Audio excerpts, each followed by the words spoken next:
শ্রমিক বিক্ষোভে উত্তাল দুর্গাপুরের পানাগড় শিল্প তালুক। মাসে ২৬ দিন কাজ ও বেতন বৃদ্ধি সহ একাধিক দাবিতে বেসরকারি কারখানার গেটের সামনে বিক্ষোভ শ্রমিকদের। জানা যায় ২০২১ সালে পিভিসি পাইপ তৈরির কাজে এই কারখানা তৈরি হয়। স্থায়ী অস্থায়ী মিলিয়ে প্রায় ৩০০ শ্রমিক এখানে কর্মরত।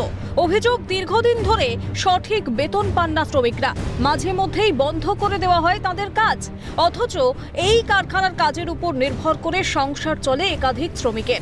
এমতাবস্থায় কিভাবে চলবে তাদের সংসার? ক্ষোভে কারখানা কর্তৃপক্ষের গাড়ি আটকে তুমুল বিক্ষোভ শ্রমিকদের।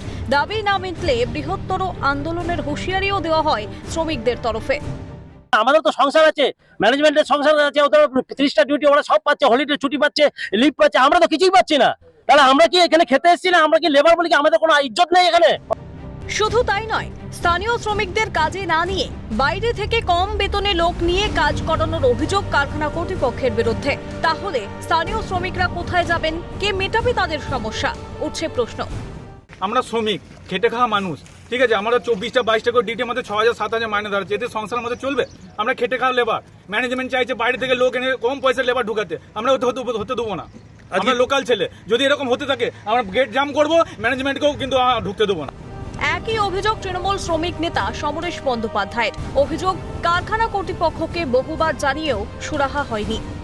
এই শিল্প তালুক গড়ে ওঠার আগে মুখ্যমন্ত্রী মমতা বন্দ্যোপাধ্যায় এবং শিল্পপতিদের মধ্যে এখানে একটা কথাবার্তা হয়েছিল যে এখানে লোকাল ছেলেদের কর্মসংস্থান বেশি হবে। তারা এখানে লোকাল নিয়োগটাকে বন্ধ করে দিয়ে পড়ে তারা বাইরে থেকে লোক নিয়ে এসে কাজ করছে। আমরা বারংবার ম্যানেজমেন্টের সঙ্গে কথা বলছি, কিন্তু কোনো রকম সুরাহা হচ্ছে না।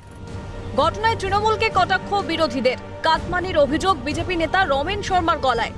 আর তারা টাকা তুলে আর 14 তলায় পাঠাবার জন্য সেই কাটমানির কারবার, আর স্থানীয় লেবারদের বাদ দিয়ে বহিরাগত লেবারদের ঢুকাচ্ছে।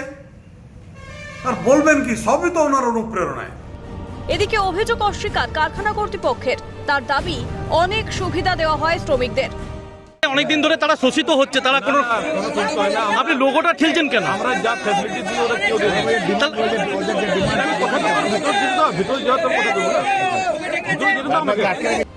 সকাল থেকেই দুর্গাপুরের পানাগড় শিল্প তালুকে শ্রমিক আন্দোলনের জেরে উত্তেজনা ছড়িয়ে পড়ে এলাকায়। আন্দোলনের ফলে সুরাহা কতদিনে মেলে সেটাই দেখার। সকাল থেকে কিন্তু পানাগড় যে শিল্প তালুক, সেই শিল্প তালুকে বেসরকারি কারখানার সামনে কিন্তু কার্যত বিক্ষোভে সামিল হয়েছেন শ্রমিকরা। দুর্গাপুর থেকে রাজেশ সেনগুপ্ত, ক্যালকাটা নিউজ।